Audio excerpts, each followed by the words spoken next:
मैं शुरू में गया तो लोगों ने सड़क की बात की, नाली की बात की, स्ट्रीट लाइट की बात करी और हमने बहुत तेजी से उन पर काम करना शुरू किया। आने वाले 2-3 साल के अंदर वास्तव में आपको काशीपुर काशी की तरह ही भव्य दिखेगा। इसके अलावा स्टेडियम, डिग्री कॉलेज, इनके प्रोजेक्ट लगभग तैयार हैं, जा रहे हैं यहाँ से। स्ट्रीट डॉग्स के लिए 9 करोड़ 90 लाख रुपए का हमने प्रोजेक्ट बनाकर भेज दिया है। उनको ऑफिस ना घूमना पड़े, तो एक ही ब्लॉक पे जाकर अपने सारे कामों के लिए एक ही जगह पर अपना काम करा सकती है। ये लगभग 47 करोड़ का प्रोजेक्ट है रामनगर रोड से और दिल्ली तक आप 2.5 घंटे में पहुंचेंगे। तो एक ऐसा हाईवे तैयार हो रहा है। जीवन की ये डगर हम लौट आएंगे, तुम यूं ही बुलाते रहना। नमस्कार, ज्ञान वार्ता चैनल देख रहे सभी दर्शकों का स्वागत है। मैं हूं आपके साथ नवजोत कौर। आप देख रहे हैं हमारा ये खास शो रूबरू सिलसिला अनकही बातों का। अनकही बातें इसलिए क्योंकि हमारे जो खास मेहमान हैं उनके बहुत सारे अनसुने और अनकही बातें होती हैं जो आप तक पहुंचानी बहुत ज्यादा जरूरी है। आज एक ऐसे ही खास मेहमान हमारे बीच मौजूद हैं जिनके लिए मुझे लगता है उनकी एक आइडियोलॉजी है simple living and high thinking की। सिंपल लिविंग इसलिए क्योंकि बहुत ग्राउंडेड है, बहुत डाउन टू अर्थ है, लोगों के बीच में जाते हैं, लोगों की समस्याओं को सुनते हैं और इसको अपना कर्म ही नहीं, इसको धर्म भी समझते हैं। As far as I know him, politics में उनका बहुत ज्यादा रुझान है और इसी के साथ बिजनेस और पॉलिटिक्स का एक परफेक्ट ब्लेंड है जिसको लेकर वो बिल्कुल ग्राउंड लेवल पर उतरे हुए हैं। आपका परिचय करवाऊंगी बिना कोई समय गवाए। हमारे बीच मौजूद है the mayor of Kashipur mister Deepak Bali, महापौर जो हैं काशीपुर सिटी के। सर बहुत बहुत स्वागत है आपका हमारे शो में। Thank you very much. Sir सबसे पहले अनसुनी और अनकही बातें, ऐसे कुछ पहलू जिंदगी के जो आप रखना चाहेंगे पब्लिक प्लेटफॉर्म के बीच में, क्योंकि जनसभाओं में आप जाते हैं, गंभीर विषयों पर बात होती है। एक सॉफ्ट टॉपिक से स्टार्ट करेंगे। उत्तराखंड आपको बहुत ज्यादा प्रिय है, ये पूरा जो प्रदेश है, किस शहर के साथ बचपन की यादें आपकी जुड़ी हुई हैं जिनको आप बहुत मिस करते हैं, अभी भी याद करते हैं, नॉस्टैल्जिया हो जाता है? नहीं, मैं तो देखिए काशीपुर की बात करूंगा क्योंकि जहाँ पैदा हुआ हूँ जी, जहाँ पर बड़ा हुआ हूँ, जहाँ पर मैंने अपना एजुकेशन कंप्लीट किया है, जहाँ से अपना बिजनेस स्टार्ट किया और फिर जहाँ से मैंने अपना राजनीति में आया हूँ, तो यादें तो सारी जो है वो इस शहर के साथ ही जुड़ी हुई हैं और वो लोग आज भी मौजूद हैं जिन्होंने बचपन से लेके इस उम्र तक आने तक उस रास्ते में साथ चले हैं। तो उन्हीं के साथ जो समय है हमेशा बहुत अच्छा व्यतीत होता आया है, आगे भी हो रहा है, अभी भी हो रहा है और होता रहेगा। तो यादें इस शहर के साथ ही जुड़ी हुई है। वर्कोहॉलिक की मैंने I have listen so many discussions of you, prep up किया आने से पहले, तो इसलिए बहुत सारे डिस्कशन सुनी। आपने वर्कोहॉलिक शब्द का एडजेक्टिव का यूज किया अपने लिए। बहुत वर्कोहॉलिक हैं आप, आपको काम करना बहुत पसंद है। अगर बात की जाए काम के अलावा क्या कुछ इंटरेस्ट है आपके, जब आप फ्री होंगे तो मेयर सर को हम क्या कुछ एक्टिविटीज में देख सकते हैं उस वक्त? नहीं, मैं म्यूजिक सुनता हूँ, अभी भी सुनता हूँ और जरूर थोड़ा सा टाइम का मैनेजमेंट करना पड़ता है, इसमें कोई दो राय नहीं है। और उसके लिए मैंने अपने काम करने के घंटों को भी बढ़ाया है। एक जो बिजनेस लाइफ थी उसमें और अब में बहुत बड़ा फर्क है, इसमें कोई दो राय नहीं है। वहां समय के ऊपर थोड़ा सा अपना कमांड होता था कि, लेकिन आज इसलिए नहीं हो सकता कि मैं कितना भी टाइम मैनेजमेंट करूं, लेकिन राजनीति में अगर सेवा के लिए आए हैं तो उस सेवा में किसी को भी कभी भी कोई भी अगर कष्ट हो रहा है, कोई दुख हो रहा है, कोई जरूरत है मेरी, तो फिर उसमें टाइम जो है वो काउंट नहीं होगा। 24 घंटे में से किसी भी वक्त किसी को कहीं पर भी मेरी जरूरत है तो मुझे वो लगता है कि मुझे वहां मौजूद होना चाहिए। फिर भी तो उस तरीके से देखता हूं तो मैं लगभग जब सुबह उठता हूं 6 से 6:15 के बीच में, तो 15-20 मिनट के बाद 15-20 मिनट 25 मिनट मुझे मिलते हैं कि जिसमें कुछ काम करते हुए ऑन पेपर थोड़ा सा म्यूजिक जो है वो चलता रहता है। वो मेरा एक ऐसा शौक है कि मतलब उसके बिना थोड़ा सा जिंदगी में आगे बढ़ना, लेकिन मैं सुनने की बात कर रहा हूँ, सिर्फ अच्छे म्यूजिक को सुनना, तो वो मेरा काफी पसंद है मुझे ऐसा। तो वो चल रहा है। दूसरा, कभी कभी मौका मिलता है कुछ अच्छे जो क्लब्स है, जब आप यहाँ पर देखते हैं, चाहे रोटरी क्लब हो, लॉयर्स क्लब हो या प्रशासन, ऐसे टीमों के बीच में मैच होता है, क्रिकेट मैच होता है, तो उसमें भी पार्टिसिपेट कर लेता हूँ। तो बस अब कहना चाहिए कि इन्हीं शौक को जिंदा हुआ है और ये जीने के लिए काफी है ये 2-3 चीज। And this keeps you moving आगे, है ना? हाँ बिल्कुल। अगर बात की जाए बिजनेस से आप सीधे पॉलिटिक्स में आए, पहले पॉलिटिक्स का भी आपका सफर रहा कुछ टाइम, उसके बाद बिजनेस आया बीच में और उसके बाद फिर से आप पूरा मेन स्ट्रीम पॉलिटिक्स।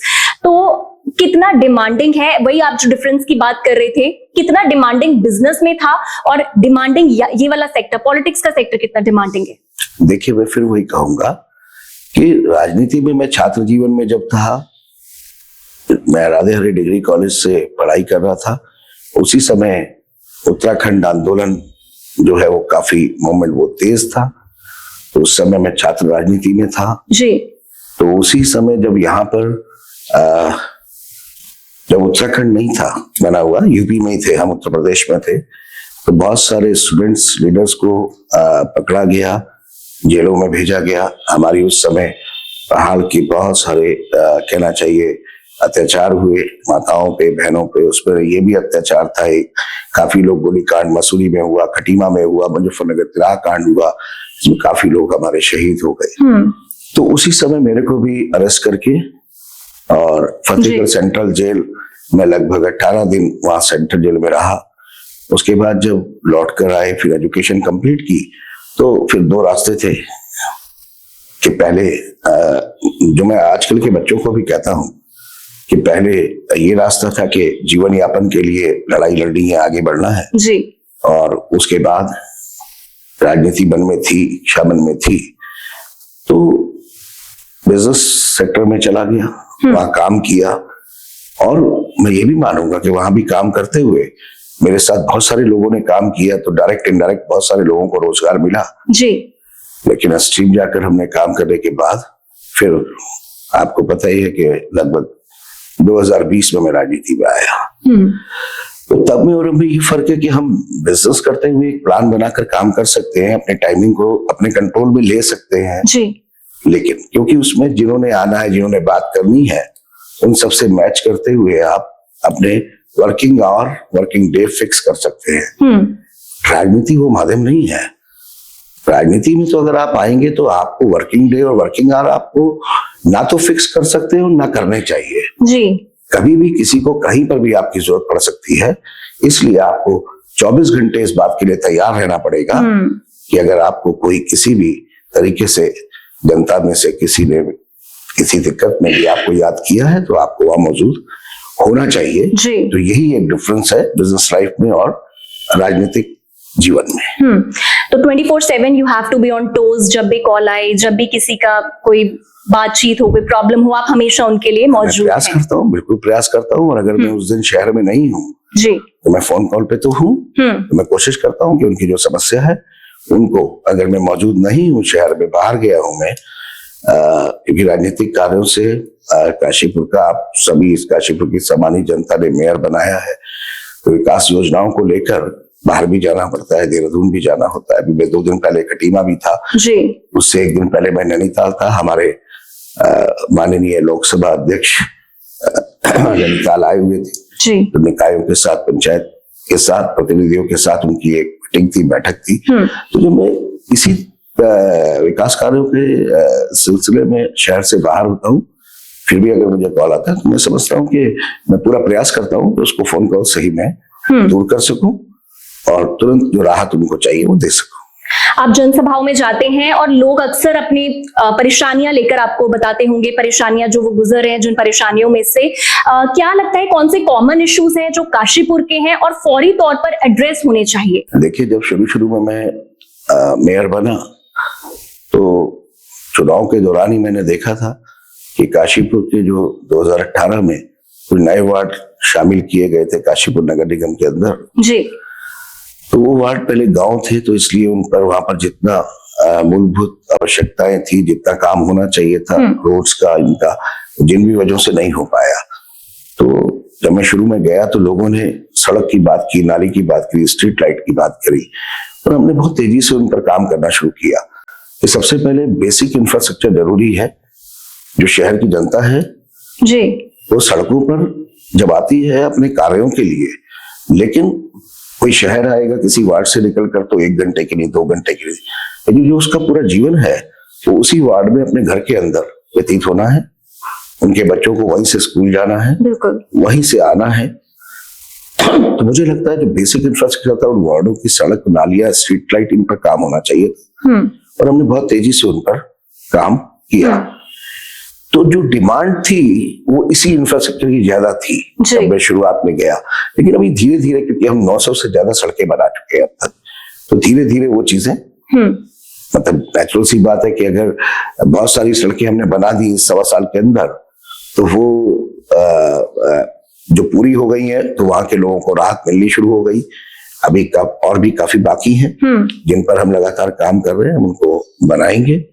तो जो अब दूसरा आता है कि किसी की राशन कार्ड को लेकर कोई समस्या है, किसी की बिजली बिल को लेकर कोई समस्या है, किसी को अपने खेती की जमीन है या जमीन को लेकर समस्या है, तो मान लीजिए किसी को के साथ कुछ ऐसा हुआ है कि उसको पुलिस में जाने की जरूरत है, तो वहां जाए बिना सीधा पहले मेरे पास आ गए। तो मैं यही समझाता भी हूं उनको कि आप एक बार सक्षम अधिकारी के पास जाइए, अपनी बात रखिए। अगर वो नहीं सुनते हैं तो आइए ना मेरे पास, मैं बैठा हूं यहाँ पर, लेकिन अपनी बात कहना, क्योंकि ये भी मेरा एक काम है कि मैं लोगों को ये बताऊं कि वो सही जगह पर जाकर अपनी बात कहना सीखे, बिल्कुल सर, अपनी चीज को रखना सीखे भाई।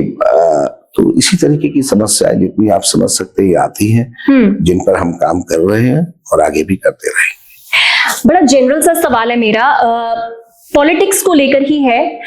5 साल के लिए जैसे कि कोई भी सरकार बनती है, क्या 5 साल सफिशिएंट होते हैं लोकल गवर्नमेंट को अपना पूरा काम एग्जीक्यूट करने के लिए, या स्टेट गवर्नमेंट को अपना काम एग्जीक्यूट करने के लिए 5 साल क्या सफिशिएंट है वो पूरा टाइम ड्यूरेशन? क्योंकि काफी एग्जीक्यूशन में ही टाइम लग जाता है, प्लानिंग एंड प्रोसेसिंग में। बिल्कुल ठीक है। इस बात को मैं इस तरीके से कहूंगा कि सरकार को 5 साल तो मिले, लेकिन सरकार को 5 साल के शुरू में ही इस तरीके से काम करना चाहिए जिससे कि जनता को समझ में आने लगे कि काम शुरू हो चुका है। और क्योंकि विकास एक निरंतर चलने वाली प्रक्रिया है, तो काम शुरू हो चुका है और ये गुड गवर्नेंस है और ये बेहतर काम कर रही है प्रदेश के लिए, शहर के लिए, जनता के लिए। तो इसलिए जो विकास कार्य चल रहे हैं पूरे हो गए हैं, काफी अभी और होने हैं, तो इनको अभी और समय देना चाहिए, अगले 5 साल और देना चाहिए। इसका सबसे बड़ा उदाहरण है, आप देखिए कि देश में माननीय प्रधानमंत्री श्री नरेंद्र मोदी जी तीसरी बार प्रधानमंत्री बने हैं। इसका मतलब जनता को समझ में आया कि उनके नेतृत्व में देश आगे बढ़ रहा है और अभी जिस तरीके का डेवलपमेंट देश के अंदर हो रहा है, इसके लिए उनको बार बार टाइम देना जरूरी है। इसी तरीके से प्रदेश के अंदर माननीय मुख्यमंत्री श्री पुष्कर सिंह धामी जी के नेतृत्व में जिस तरीके से सरकार अपना काम कर रही है, बहुत सारी चीजें जो समाज के लिए जरूरी थी, जो कानून जरूरी थे, बच्चों के लिए नकल विरोधी कानून जरूरी था लाना, यूसीसी जरूरी था, तो बहुत ऐसे मुद्दे थे जो प्रदेश में ही नहीं, जो माननीय मुख्यमंत्री श्री पुष्कर सिंह धामी जी के द्वारा देश में पहली बार किए गए और जिसको और राज्य भी फॉलो कर रहे हैं। तो जब ऐसी सरकार चल रही होती है, भारतीय जनता पार्टी की ये दूसरे कार्यकाल की सरकार है, क्योंकि उत्तराखंड में जब से उत्तराखंड बना है, एक बार कांग्रेस आती थी, एक बार भाजपा आती थी, लेकिन प्रदेश की जनता ने भारतीय जनता पार्टी के सरकार के कार्यों को, और माननीय मुख्यमंत्री जी जब पहली सरकार में मुश्किल से 7 महीने के लिए उन्होंने पूरा पद संभाला था, उसके बाद उनके नेतृत्व में फिर जनादेश दिया, सरकार बनी और हम तो ये महसूस करते हैं कि 2027 आ रहा है और प्रदेश की जनता तीसरी बार भारतीय जनता पार्टी की सरकार बनाने जा रही है और माननीय मुख्यमंत्री पुष्कर सिंह धामी जी के नेतृत्व में इस प्रदेश की बागडोर फिर एक बार उनके हाथ में देना चाहती है। तो आपका जो मूल प्रश्न था वो ये था कि क्या 5 साल में कार्य पूरे होते हैं या और समय देना चाहिए? तो मैं आपको यही कहना चाह रहा हूं कि कुछ बड़ी बड़ी योजनाएं जो समय के साथ शुरू होती हैं और उसके बाद वो पार्ट में होती हैं, जो पूरी होती चली जाती हैं। जब जनता सोचती है कि ये सरकार जनता के लिए बेहतर काम कर रही है, तो वो अपने आप आगे का समय देती है। अगर आपके लॉन्ग टर्म प्लान्स की बात की जाए, क्योंकि लोकल गवर्नमेंट तो अब आपकी बन गई है, अब आगे की क्या रणनीति है? क्योंकि एक बड़े लीडरशिप के तौर पर हम आपको देख सकते हैं आने वाले भविष्य में। देखिए, मैं भारतीय जनता पार्टी के संगठन से जुड़ा हुआ एक कार्यकर्ता हूँ जी। उन लोगों ने, भारतीय जनता पार्टी के संगठन ने मेरे पर भरोसा कर काशीपुर की जनता के बीच में मुझे मेयर के उम्मीदवार के रूप में उतारा जी। और काशीपुर की सम्मानित जनता ने मेरे ऊपर भरोसा किया और मुझे मेयर के रूप में उस कुर्सी पर बैठाया। तो बात ये आती है कि बड़ी राजनीति, बड़ा पद, भविष्य की योजनाएं, तो मैं ये मानता हूं कि जो मैं बार बार कहता हूं कि राजनीति समाज सेवा का एक वृहद रूप है, एक माध्यम है वृहद। मान लीजिए, मैं इसका उदाहरण देता हूं कि एज अ बिजनेसमैन मैं एक स्कूल ठीक कर सकता था, 2 कर सकता था, 3 कर सकता था, लेकिन जब हम किसी ऐसे पद पर बैठ जाते हैं, या मैं किसी सड़क की मरम्मत कर सकता था, एक पुलिया बना सकता था, अगर मुझे लगता है कि मैं समाज के लिए इस काम को कर दूं, जैसा मैंने महाराणा प्रताप चौक पर किया भी था 3-4 साल पहले, कि एक पुलिया थी जिसमें लोग गिर जाते थे, तो मैंने उस पुलिया को अपने खर्चे के, कंपनी के खर्चे से बना दिया था जी। लेकिन बहुत सारा शहर के अंदर काम होने हैं, तो एज अ बिजनेसमैन दीपक बाली की तरीके से मैं नहीं कर सकता था, लेकिन आज मेयर के रूप में हम जितना चाहे काम कर सकते हैं।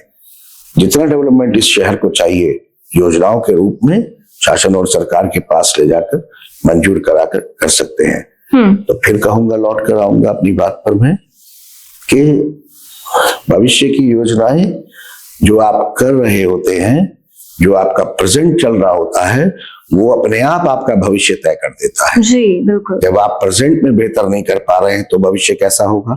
और जब आप प्रेजेंट में जो उम्मीदें आपसे की गई हैं, जब भरोसा आपके ऊपर दिखाया गया है, उससे भी बेहतर आप करने का प्रयत्न कर रहे हैं और कर रहे हैं, अगर ऐसा लोग मानते हैं, तो आपका भविष्य तय हो गया। तो भविष्य हमेशा राजनीति में जनता के हाथ में होता है, और जनता आपके कार्यों के हिसाब से वो भविष्य तय करती है। क्योंकि राजनीति, फिर कहूंगा, जनता के लिए काम करने का एक माध्यम है जी, इसके अलावा कुछ नहीं है। इसीलिए मैं वर्कहोलिक की बात करता हूँ कि आपको जनता ने काम करने के लिए, डेवलपमेंट के लिए बैठाया है, इधर उधर की बातों के लिए नहीं बैठाया है जी। तो आपका पूरा जो मूल मंत्र है वो काम की राजनीति पर रहना चाहिए, जो मेरा भी मूल मंत्र है। स्वच्छता को लेकर आप बहुत ज्यादा कैंपेन्स कर रहे हैं। हमने रिसेंटली आपके सोशल मीडिया पर भी बहुत सारी पोस्ट भी देखी है इसके रिगार्डिंग। अभी जो स्वच्छता अभियान वहां पर भी चला था, चेती ग्राउंड में भी।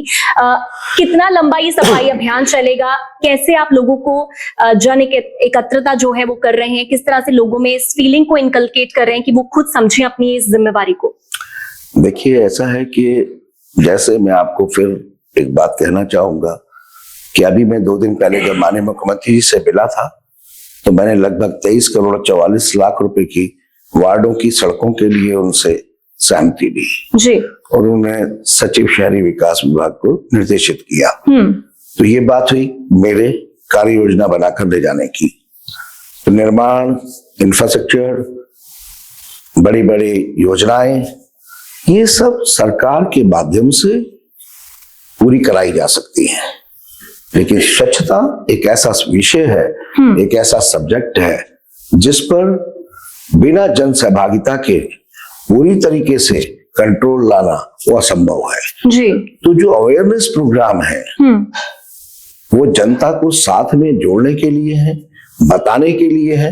क्योंकि आप अगर बात करते हैं आउट ऑफ इंडिया की, आप बात करते हैं यूरोप या बड़े डेवलप कंट्रियों की, तो वहां पर जो बच्चे बड़े होते हैं उनको ये पता ही नहीं होता है कि इस कूड़े को क्या सड़क पर भी डाला जा सकता है। उनको तो ये पता होता है कि इसको डस्टबिन में जाना है, गार्बेज की गाड़ी आएगी, वो डस्टबिन उठाकर ले जाएगी। यहाँ ये समझाना अभी जरूरी है कि कूड़ा जो है वो सड़क पर फेंकने के लिए नहीं है, सार्वजनिक स्थानों पर फेंकने के लिए नहीं है। तो एक अकेला जन इस काम को नहीं कर सकता जी। एक अकेला जन इस काम को तो कर सकता है कि वो इसको आंदोलन के रूप में ले और साथ में जन जन को जोड़ता चला जाए। उसका एक सबसे बड़ा उदाहरण पिछले 1-1.25 साल के अंदर काशीपुर में स्वच्छता के ऊपर लोगों ने बातें करनी शुरू कर दी, बातचीत हो रही है, वो स्वच्छता को एक विषय मान रहे हैं जी। अभी जब हम 2 दिन पहले चैती मेला प्रांगण में हजारों लोगों के साथ हमने चैती मेला समाप्त होने के बाद उस स्वच्छता के कार्यक्रम को करा जी। पूरी सफाई करी ग्राउंड की, आप जाकर देख सकते हैं। आप किसी ने कहा कि ये सफाई, ये तो जिसने सफाई का ठेका लिया वो कर सकता था, उसने किया मेले के दौरान। और कहीं ना कहीं बात ठीक है, मान लेते हैं कि मेले के बाद भी वो 200-250 नगर निगम के कर्मचारी पर्यावरण मित्र लगते और उसको 2 दिन में 4 दिन में सफाई कर देते, लेकिन इससे जनता कहाँ जुड़ती है, लोगों के बीच में जिम्मेदारी का एहसास कहाँ आता है। लेकिन बाद भी वो 200-250 नगर निगम के कर्मचारी पर्यावरण मित्र लगते और उसको 2 दिन में 4 दिन में सफाई कर देते, लेकिन इससे जनता कहाँ जुड़ती है, लोगों के बीच में जिम्मेदारी का एहसास कहाँ आता है। लेट पहुंचने के बाद वो बच्चे कल भी अफसोस कर रहे थे। उनमें से एक ने मुझे फोन किया और कहा, बहुत छोटी क्लास के थे, 9th के बच्चे थे, कि अंकल प्लीज हम लेट हो गए थे तो हम उतना योगदान नहीं कर पाए, अगला कोई भी कार्यक्रम होगा तो प्लीज हमें टाइम पर, अगर जो है हम टाइम पर आने की कोशिश करेंगे, हम शामिल होना चाहते हैं जी। तो आप सोचिए ना कि जब लोग ऐसा सोचने लगे कि स्वच्छता में हमें भी शामिल होना है, हमारी जिम्मेदारी है, नगर निगम अपनी जिम्मेदारी पूरी करेगा, इसमें कोई दो राय नहीं है, लेकिन इसमें जुड़ी हुई जनता भी जब अपनी जिम्मेदारी को समझकर आगे आने लगेगी, जो आने लगी है, तो मानिए कि मेरा जो मिशन है वो पूरा होगा। और मैं ये भी समझता हूं कि ये शॉर्ट टर्म प्रोसेस नहीं है जी, ये लॉन्ग टर्म प्रोसेस है। हम अपने काम में लगे रहेंगे और एक समय आएगा जब काशीपुर का एक एक जन स्वच्छता से जुड़ जाएगा और इन सड़कों के किनारों से या सार्वजनिक स्थानों से कूड़े के ढेर उठाने की जरूरत ही नहीं पड़ेगी, क्योंकि कूड़े के ढेर लगाने वाले वहां पर कोई भी नहीं होंगे। एक माइंडसेट उनका चेंज हो जाएगा बेसिकली। तो इसीलिए अवेयरनेस प्रोग्राम और इसीलिए हम सब स्कूलों की मदद मांग रहे हैं जो हमें मिल रही है, और ये हम और आगे तेजी से बढ़ाते चले जाएंगे और एक एक जन को जोड़ेंगे। काशीपुर नगर निगम के बहुत सारे कार्यक्रम हैं लोगों को स्वच्छता अभियान से जोड़ने के। सर, काशीपुर की बात की जाए, बहुत देखा जाए तो बहुत अच्छी प्राइम लोकेशन पर है काशीपुर, बहुत यहाँ पर अपॉर्चुनिटीज के बहुत यहाँ पर चांसेस हैं, उसको किस तरह से देखते हैं इंफ्रास्ट्रक्चर डेवलपमेंट को लेकर, हाईवेज को भी लेकर, कि लोगों को भी सहूलियत मिले और टूरिज्म और ज्यादा अट्रैक्ट हो? देखिए, काशीपुर हमारा एक प्राचीन शहर है जी, भारतीय संस्कृति से जुड़ा हुआ शहर है, इसीलिए चुनाव के दौरान माननीय मुख्यमंत्री जी ने सम्मानित जनता से वादा किया था जी कि काशीपुर को काशी की तरह बनाएंगे। तो अभी जो हमारी बड़ी योजनाएं आने जा रही हैं, जो शुरू होने जा रही हैं, क्योंकि अभी मुझे 1.25 साल हुआ है, उन योजनाओं पे हमने काम किया, फिर उनको सेंक्शन के लिए ऊपर भेजा हुआ है। तो आने वाले 2-3 साल के अंदर वास्तव में आपको काशीपुर काशी की तरह ही भव्य दिखेगा, इसमें कोई दो राय नहीं है, क्योंकि मैंने फिर कहा कि लॉन्ग टर्म प्रोसेस है। इसको उस रास्ते पर हमने अपने शहर को ले जाना है कि फिर मैं मेयर हूं या नहीं हूं, वो सब्जेक्ट ही नहीं रहेगा। वो योजनाएं इसी तरीके से चलती रहेंगी, आगे बढ़ती रहेंगी, डेवलपमेंट होता रहेगा, और एक दिन ऐसा आएगा जो जल्दी ही आएगा कि काशीपुर काशी की तरह भव्य दिखने लगेगा। सब प्रोजेक्ट्स का आपने जिक्र किया, काशीपुर वासियों को भी खुशी होगी अगर कुछ उनको ग्लिम्स पता लग जाए कि क्या कुछ प्रोजेक्ट्स आ सकते हैं आने वाले सालों में आपकी लीडरशिप के अंदर। देखिए, जो हमने प्रोजेक्ट भेजे हैं अभी, मैं आपको बता देना चाहता हूं कि जैसे हमने सबसे पहले ये सोचा कि सड़क के किनारे जो ठेला लगाकर लोग खड़े होते हैं, तो हमें समझना पड़ेगा कि कोई भी आता है उन ठेले वालों को हटा देता है। मानता हूं कि उनसे ट्रैफिक जाम हो रहा है, उनसे कहना चाहिए कि अतिक्रमण हो रहा है, लेकिन मेरा मानना इसके साथ एक और चीज है, उनके भी बच्चे हैं, उनको भी जीने का अधिकार है जी। उनको भी अपने बच्चों को पढ़ाने का अधिकार है। ये देश में पैदा हुए हैं, इस धरती उनकी भी है, क्योंकि हम कहते हैं ना कि भारत सिर्फ एक जमीन का टुकड़ा नहीं है ना, ये संतों की धरती है जी। ये बंधन की धरती है। तो ऐसे में मैं किसी को उसके कार्य से कैसे वंचित कर सकता हूँ। लेकिन अब होना ये भी है कि ट्रैफिक जाम ना हो, एनक्रोचमेंट की बहुत दिक्कत है सर। यस, तो उसके लिए अभी हमने आपके आसपास भी हैं दो, चिंता मत कीजिए, हमने वेंडिंग जोन प्लान किए जी। लेकिन ये देश भर में अपने तरीके के पहले वेंडिंग जोन है जो बनाकर हम भेज चुके हैं शासन को अप्रूवल्स के लिए। इसमें हमने फ्रूट एंड फूड को अलग रखा है। फ्रूट और वेजिटेबल को हमने एक वेंडिंग जोन माना है, सब्जी ठीक है और फल। फूड स्ट्रीट हमने वो अलग अलग के लिए भेजा है। अभी हमने 5 भेजे हैं, लेकिन हम 10 बनाएंगे जी। वैसे है उसके पीछे सब्जी मंडी है, एक है मान लीजिए, या 2 पुरानी सब्जी मंडी। अब जनता बढ़ गई बहुत ज्यादा, काशीपुर बहुत डेवलप हो गया, पॉपुलेशन बढ़ गई, तो आप कैसे सबको एक ही जगह पर सब्जी खरीदने के लिए भेज सकते हैं। तो इसीलिए हम शहर के अलग अलग हिस्सों में फल और सब्जी के लिए वेंडिंग जोन बना रहे हैं जी। ऐसे ही हम फूड स्ट्रीट बना रहे हैं, जिससे कि देखिए, फिर भी कहता हूं कि कभी कभी बच्चे लोग भी पढ़ते होंगे, मैं भी पढ़ता हूं, सुनता हूं कि 20 साल से अमेरिका में रह रहे हैं कोई हिंदुस्तानी, इंग्लैंड में रह रहे हैं, और जब वो बात करते हैं तो वो स्ट्रीट फूड की बात करते हैं। हमारी रगों में है स्ट्रीट फूड, क्योंकि वो हमारे व्यंजन है, वो ना कभी खत्म हो सकते हैं और ना कभी उनको खत्म होना चाहिए। तो आज हमारी संस्कृति से जुड़े हुए हैं। इंडियन स्पाइसेस बहुत पहले से। फिर तो इसीलिए हम फूड स्ट्रीट को एक पूरे प्रॉपर वे में बनाने जा रहे हैं। तो ये हमारे एक प्रोजेक्ट है जी। दूसरा गिरिताल का प्रोजेक्ट लगभग 32 करोड़ की लागत से जी माननीय मुख्यमंत्री जी से मुख्यमंत्री घोषणा में कराकर वो हम शासन को भेज चुके हैं। जल्द उसका अप्रूवल मिलेगा और हम गिरिताल को बहुत भव्य रूप में बना रहे हैं, बहुत सुंदर बना रहे हैं, बहुत अच्छा बना रहे हैं। उसकी पूरी प्लानिंग में लगभग हमने 2 महीने का समय लगाकर और आर्किटेक्ट अपॉइंट करके उसको तैयार कराया और वो हमने सैंक्शन के लिए भेजा हुआ है, उम्मीद है जल्द होगा। तीसरा GGIC जो गर्ल्स स्कूल है जी, वहां पर अभी भी 1700 बच्चियां पढ़ती हैं।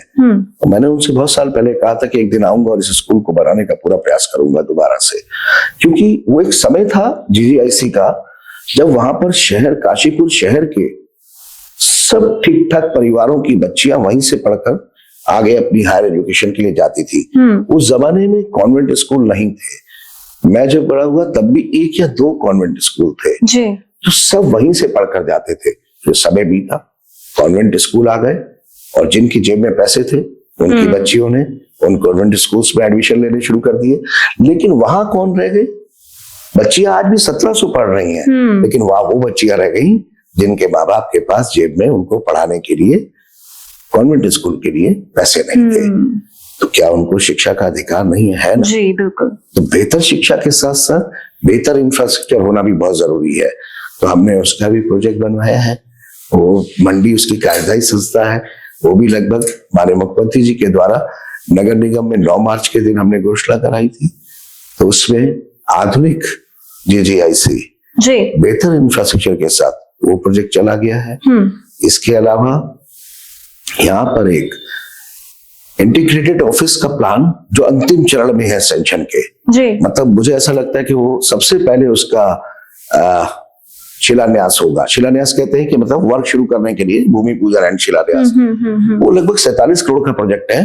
और उस प्रोजेक्ट के अंदर क्या है कि यहाँ पर आपका SDM ऑफिस है जी, तहसील रजिस्ट्री ऑफिस वहां पर है, आपूर्ति विभाग इधर है, विकास प्राधिकरण फिर एक इधर है। तो हमने इंटीग्रेटेड एक ऑफिस ब्लॉक बना रहे हैं जिसमें सारे ऑफिस रजिस्ट्री ऑफिस से लेके तहसील से लेके और जो भी सरकारी ऑफिसेज हैं वो सब एक ही बिल्डिंग के नीचे होंगे। कि काशीपुर के किसी भी व्यक्ति को, हमारी किसी भी बहन को या किसी का हस्बैंड मान लीजिए बाहर जॉब में है, आर्मी में है, कहीं है, वही जाएगी ना अपने काम से, उनको ऑफिस ना घूमना पड़े।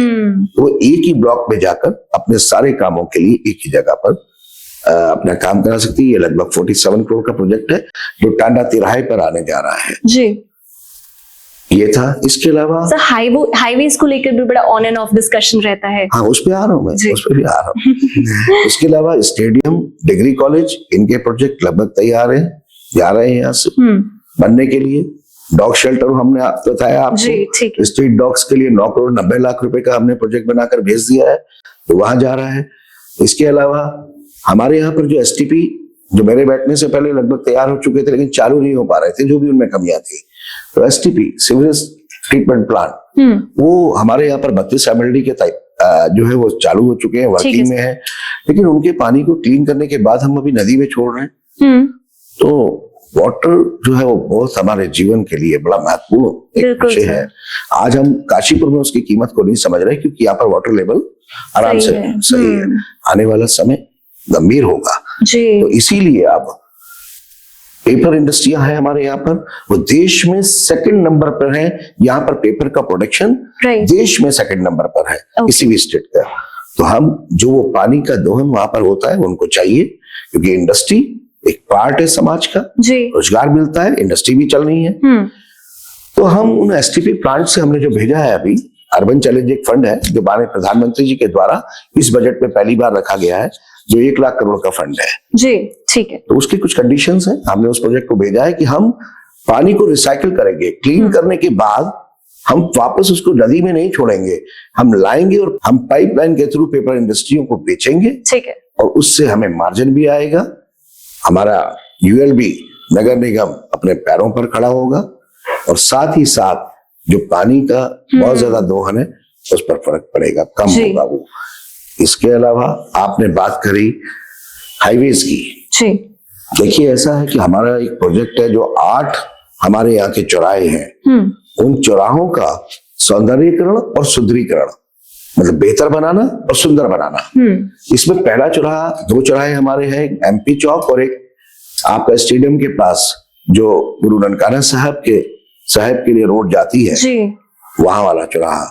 तो इसी 10-12 दिन के अंदर इन चौराहों पर काम शुरू हो जाएगा, 2 पर पहले और 8 बनने हैं, वो भी इंफ्रास्ट्रक्चर का पार्ट है। खूबसूरत लाइट्स होंगी, खूबसूरत, और ये सब मैं कह नहीं रहा हूँ, ये सब सामने आने वाला है। मतलब ये वर्किंग है जिसका हमने टेंडर भी कर दिया जी। विकास प्राधिकरण के थ्रू हम चौराहों को बनवा रहे हैं। अब बात आती है हाईवेज की। तो हाईवे में आपको पता है कि धनौरी के पास से जो हाईवे जुड़ेगा, 4 लेन जो बनता हुआ आ रहा है पीछे दिल्ली से, वो हाईवे में आप अब धनौरी मतलब रामनगर रोड से और दिल्ली तक आप 2.5 घंटे में पहुंचेंगे। तो एक ऐसा हाईवे तैयार हो रहा है। फिर धनौरी से रामनगर आगे तक वो 4 लेन लगभग 462 करोड़ की लागत से, उसका जो भूमि अधिग्रहण है वो प्रक्रिया चल रही है। लोगों को उनकी जमीन का पैसा मिलना शुरू हो गया है जी। जल्द उस पर काम शुरू हो जाएगा। उसके बीच में रामनगर रोड टूटी हुई थी, वो भी दिखाई दे रही थी। तो अब जिस सड़क के लिए 4 लेन बनाने के लिए 462 करोड़ रुपया मंजूर हो गया, तो उसी सड़क को बनाने के लिए पैसा नहीं मिल रहा था फिर 2 लेन को। ओके। तो मेरे अधिकारियों से बात हुई तो उन्होंने कहा कि ये समस्या आ रही है जी। हमने कहा मैं एक चिट्ठी लिखता हूँ और आप उस चिट्ठी के आधार पर इस प्रोजेक्ट को बनाइए। उस चिट्ठी में मैंने लिखा कि जब 462 करोड़ से 4 लेन बनेगा, उसको बनने में 2 साल, 2.5 साल, 3 साल लग सकते हैं, पहली चीज। दूसरी बात, जब 4 लेन बनता है तो जो एडजस्टिंग 2 लेन होती है जो इस समय है, पहले वो नहीं बनेंगी। उसके राइट एंड लेफ्ट की जो 2 सड़कें हैं जो नई बननी है, पहले वो बनेंगी। जब वो आज ही चलने की स्थिति में नहीं है तो अगले 2 साल तक के लिए वो 2 लेन काम नहीं कर सकती। इसलिए फिर एक कंडीशन और होती है कि जब आप 4 लेन का कॉन्ट्रैक्ट जिस कॉन्ट्रैक्टर को देते हैं तो विभागीय कॉन्ट्रैक्ट में ये लिखा होता है कि जो एडजस्टिंग रोड्स है उनका मेंटेनेंस वही कॉन्ट्रैक्टर करेगा। तो जब वो रोड टूटी हुई है तो मेंटेनेंस कहां से करेगा, उस पर फंड नहीं लगाएगा। इसी चक्कर में फिर प्रोजेक्ट फंस जाते हैं। तो हमने यहाँ से बनवा के हल्द्वानी डिवीजन से देहरादून भेजा आरओ में, आरओ से फिर हमने भारत सरकार को भेजा। 16 करोड़ 80 लाख रुपया वहां से मंजूर हुआ। फिर वही कहूंगा कि माननीय मुख्यमंत्री श्री पुष्कर सिंह धामी जी बैठे हैं, मैं उनके संज्ञान में लाया और जो उनकी मदद की जरूरत थी, बिना उनकी मदद के संभव नहीं था, बिल्कुल वो उनसे मदद दी गई, बताया गया इस प्रोजेक्ट के बारे में और उन्होंने फौरन उस पैसे को 31 मार्च के दिन, इसी 31 मार्च को सैंक्शन कराया। अब उसका टेंडर जो है प्रक्रिया में है और इसी सेकंड वीक ऑफ मई के आसपास रामनगर रोड जो टूटी हुई है उस पर 16 करोड़ 81 लाख रुपए की लागत से काम शुरू हो जाएगा। कर रहे हैं। बहुत खुशी की बात होगी सारे काशीपुर वासियों के लिए भी, एक सहूलियत भी होगी उन्हें। और इसी के साथ लगता है कि बहुत जल्दी स्मार्ट सिटी जो काशीपुर बनाने का एक प्रोग्राम है वो जरूर हमें देखने को मिलेगा। देखिए, कोशिश है। आपने स्मार्ट सिटी का नाम लिया जी, तो मैं बताना चाहूंगा आपको कि देश में 100 स्मार्ट सिटी है जिनमें IEEE कंट्रोल रूम होता है जी, वो सिर्फ स्मार्ट सिटी में ही है, क्योंकि वो 200-250 करोड़ का होता है। ठीक है। तो जो 100 स्मार्ट सिटी है उन्हीं को वो कंट्रोल रूम मिला है, स्वच्छता के लिए, ट्रैफिक के लिए, सुरक्षा के लिए। लेकिन काशीपुर में हमारा निर्माण चल रहा है। हम, अब वो लगता तो है कहने में, लेकिन हम कर जाएंगे। हम मात्र 4.25 करोड़ की लागत से एक कंट्रोल रूम बना रहे हैं यहाँ पर IEEE, जिसमें हम स्वच्छता पे लगभग 170 से 80 कैमरे लगेंगे पूरे शहर के अंदर। ठीक है। निर्माण बहुत तेजी से चल रहा है हमारा जी। मुझे लगता है कि उसमें थोड़ा सा समय ज्यादा लग गया, जो नहीं लगना चाहिए था, लेकिन बहुत चीजें होती है। तो उससे हम एक एक घर तक का कंट्रोल अपने कंट्रोल रूम से कर पाएंगे कि वहां पर गाड़ी पहुंच रही है, नहीं पहुंच रही है, गार्बेज सड़कों पर तो नहीं पड़ा है, गार्बेज कौन फेंक रहा है, और साथ ही साथ मेरी बेटियां, उनका सुरक्षा। जी। सारे डेवलपमेंट के ऊपर सबसे बड़ा सब्जेक्ट मेरे लिए बच्चियों की सुरक्षा है। बिल्कुल। उससे मैं कभी कोई समझौता नहीं करता। मेरे पास भी एक बेटी है जी।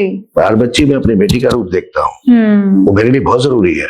तो जब 170 कैमरों से मैं शहर को पूरी तरीके से लगा हुआ होगा, और रात को भी आएगी अगर ट्यूशन खत्म करके, अकेली भी आएगी अगर, सेफ है, तो डर होगा उन लोगों के अंदर कि कैमरा देख रहा है।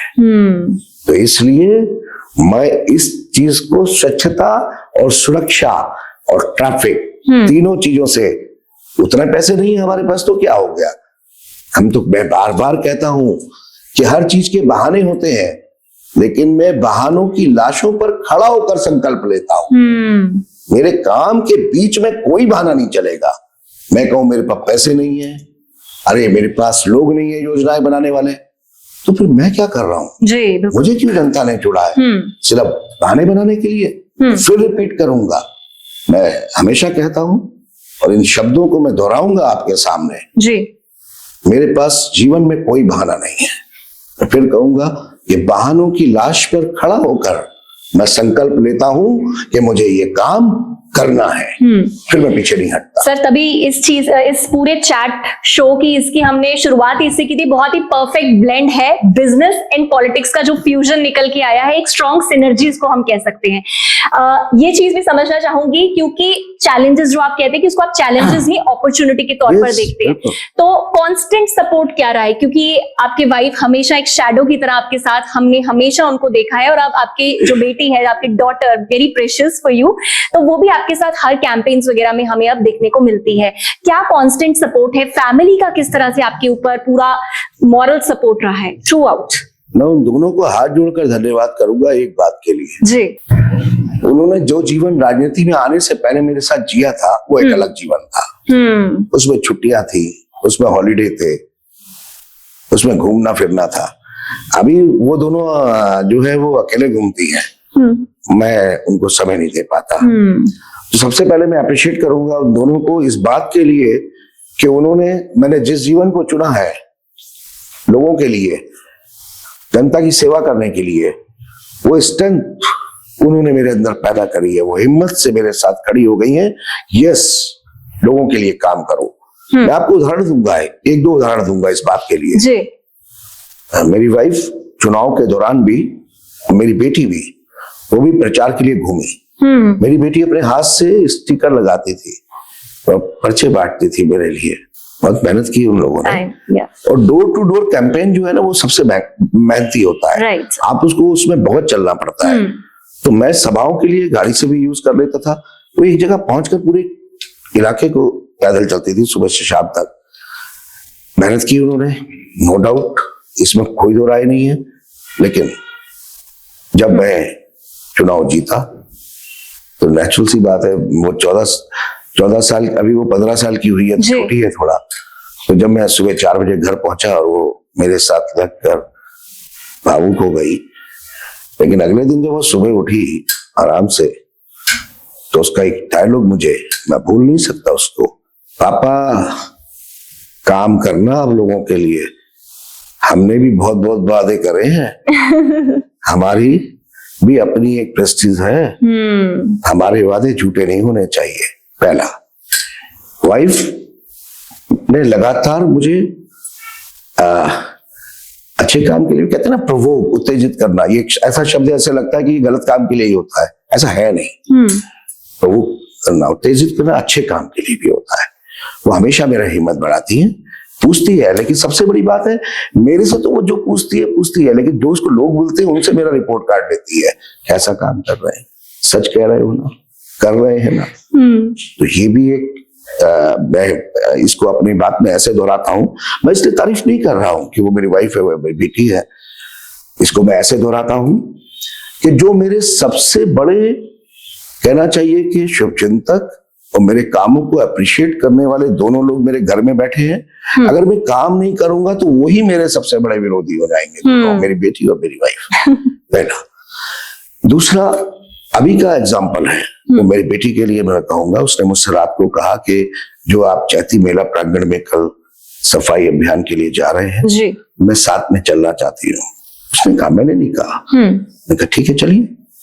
जब वो साथ में आई और उसने पूरा टाइम लगाया और मेरे साथ सफाई करी, उसके स्कूल के बच्चे भी आए थे जी।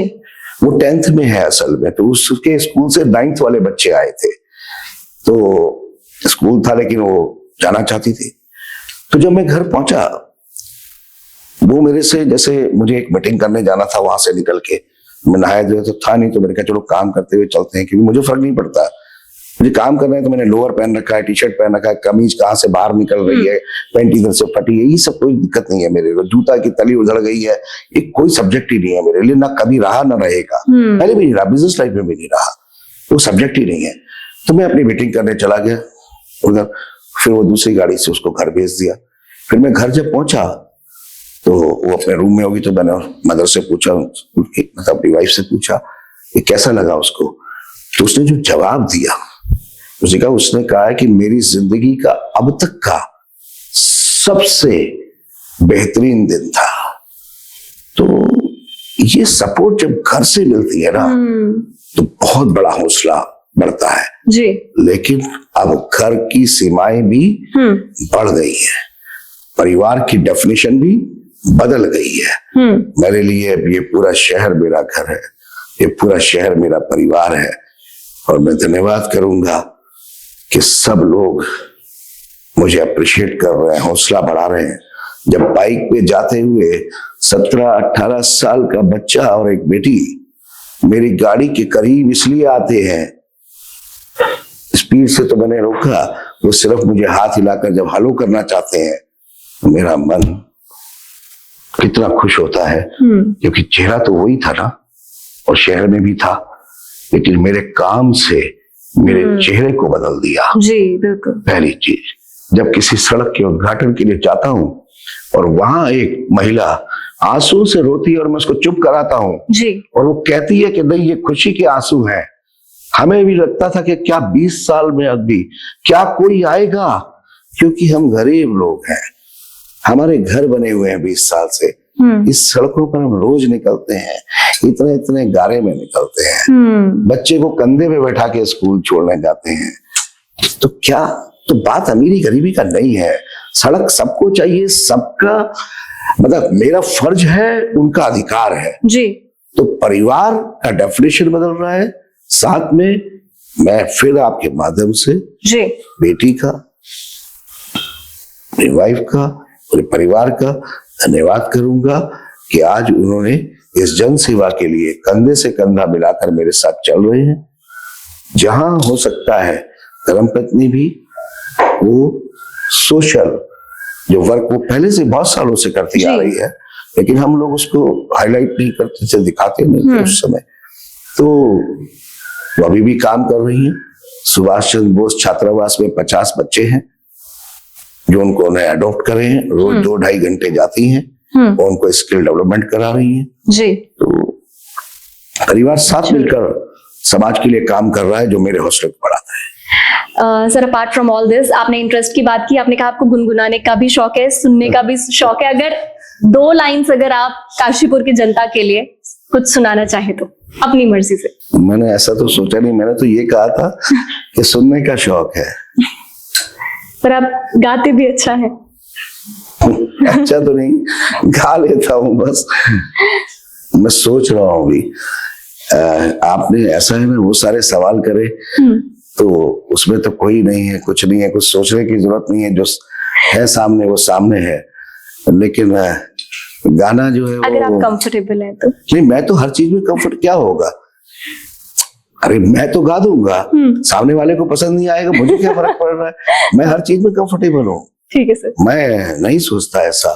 चलते चलते मेरे ये गीत याद रखना, कभी अलविदा ना कहना, कभी अलविदा ना कहना, रोते हंसते बस ही तुम गुनगुनाते रहना, कभी अलविदा ना कहना, कभी अलविदा ना कहना, बीच राह में दिल भर बिछड़ भी जाए हम अगर, और सुनी सी लगे तुम्हें जीवन की ये डगर, हम लौट आएंगे तुम यूं ही बुलाते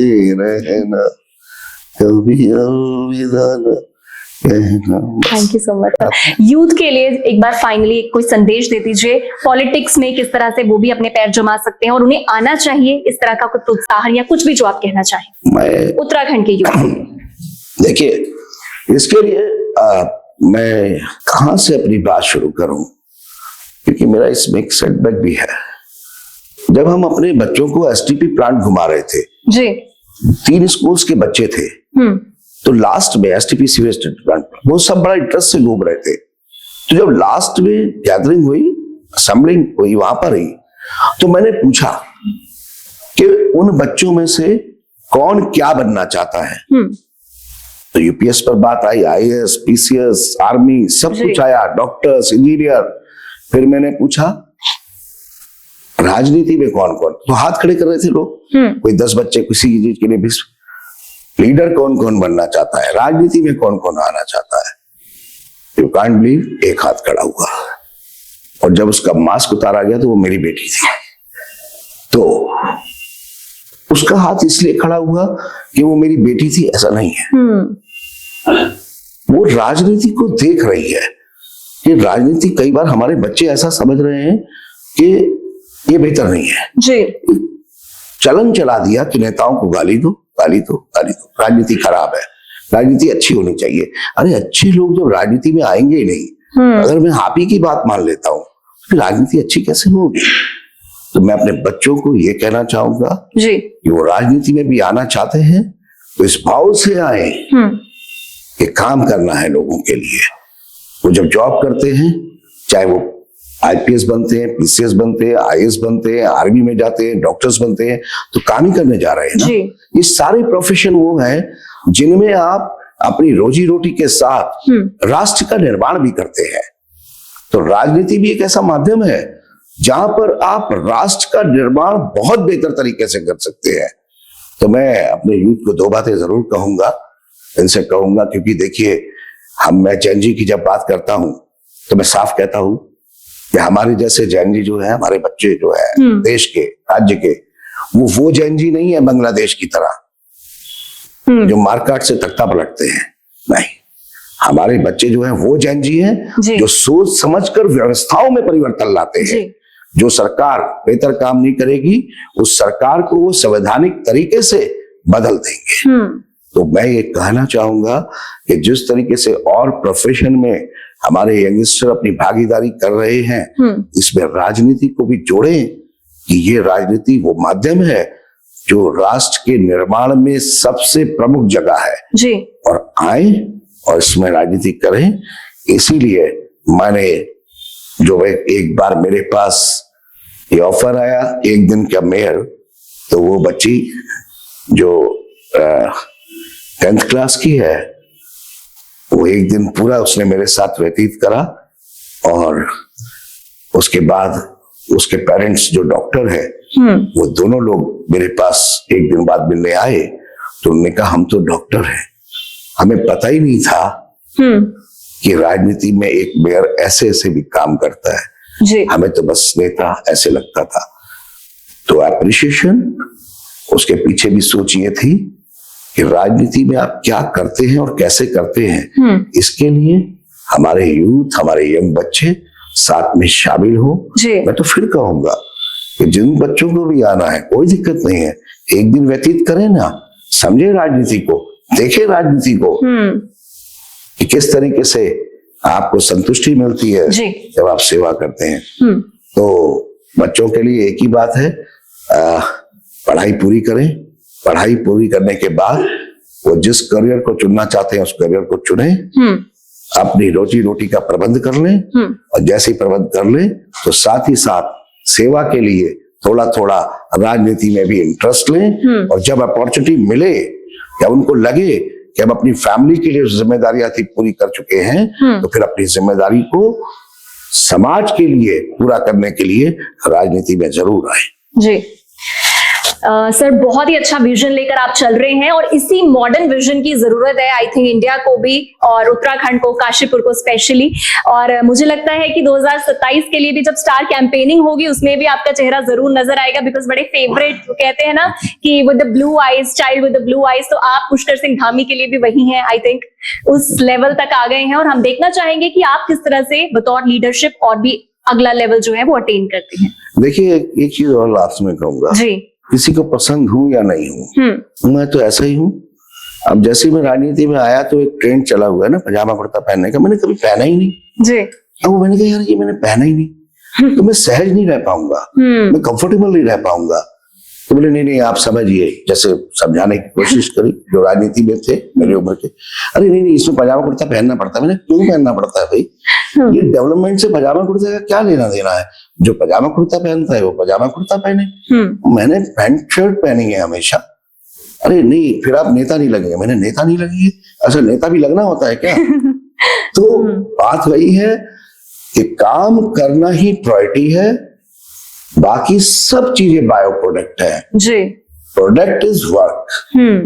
तो आगे जैसा जैसा मौका मिलेगा अपने शहर के लिए, क्योंकि प्यार है इस शहर से, मैं जीता हूं अपने शहर को, मेरे लोग हैं यहाँ सब, राज्य से भी प्यार है, इसीलिए उत्तराखंड आंदोलन में शामिल रहा। और मैं घोषित आंदोलनकारी हूँ, मुझे 6,000 रुपए की पेंशन मिलती है क्योंकि जो जेल में बंद रहे थे जी जी जी। तो अपने शहर से जब किसी को प्यार होता है तो शहर के लिए काम, तो नेचुरली उसके लिए उसके अंदर जज्बा होता है काम करने का। Thank you so much sir, ज्ञान वार्ता के हमारे इस खास शो में आप पहुंचे, आपने अपना कीमती समय हमारे लिए निकाला। फिलहाल के रूबरू के इस शो में आज इतना ही, मुझे दीजिए इजाजत, धन्यवाद।